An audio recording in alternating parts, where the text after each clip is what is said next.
Okay, let's jump right in.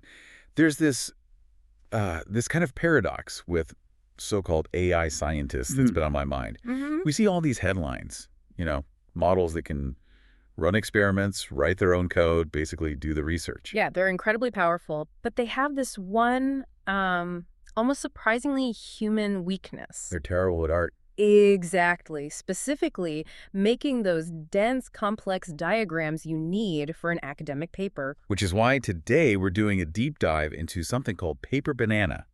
It's a new framework from researchers at Google Cloud AI and Peking University. And it's trying to solve what they call the illustration bottleneck. The illustration bottleneck, I love that term. It's a real problem. You Right. can have a model, say Nano Banana Pro, that gets the science perfectly. But then you ask it to draw a flowchart of its own method. And it's a mess. A total mess. It looks like a cartoon, or even worse, it just hallucinates connections that aren't there. So PaperBanana is different. It's not just a better image generator. They call it an agentic framework. That's the key. It's not one brain trying to do everything. It's more like, well, you said it. It's like a team sport. Okay, so let's break down the team. Who's on the roster?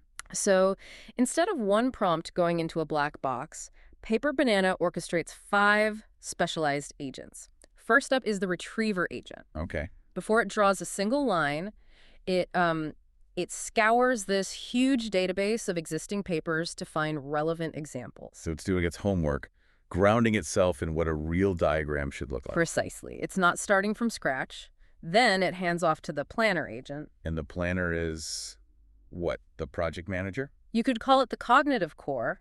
It takes the researcher's text, which might be really messy, and turns it into a structured, very detailed description of what the final diagram needs to look like. But just knowing what to draw doesn't mean it's going to look professional. Not at all. And that's where the stylist agent comes in, which I think is brilliant. The design consultant. Exactly. It makes sure the output uses academic color palettes, proper typography, so it looks like it belongs in a journal, not on, some random blog. Right. And then the visualizer agent actually makes the image. It renders the pixels, Yeah. or, and we'll get to this, writes the code. But they didn't stop there. This is the clever part. There's a critic agent, The quality control layer. a very aggressive quality control layer. The critic looks at the generated image, it compares it back to the plan, and it finds errors. Like an arrow pointing the wrong way or a missing label. And then it sends it back to the visualizer for another try. It can do this refinement loop up to 3 times. That feedback loop, that has to be the secret sauce. It really is.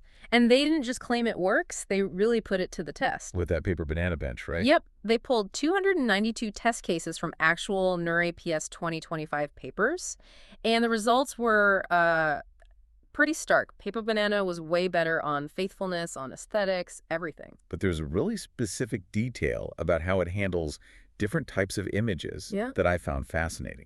The statistical plots, this is the really big aha moment in the paper. It's the difference between drawing a picture and plotting data. Exactly.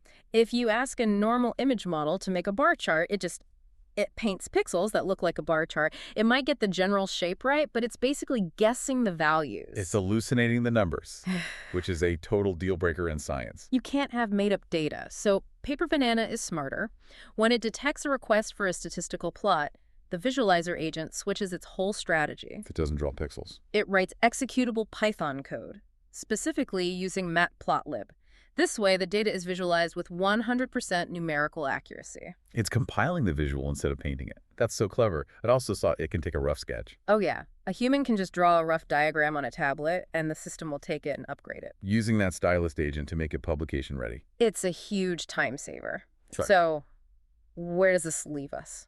Well, that's the question. I mean, are scientific illustrators out of a job? Not quite yet. The researchers are pretty upfront about the limitations. Right now, it outputs raster images, pixels. Ah, so you can't go in afterwards and easily edit it? You can't just click and drag a box a little to the left? Exactly. It's not a vector file yet. And it can still struggle with, really fine-grained, complex network diagrams. But the trajectory is clear. It really feels like we're closing the loop on autonomous science.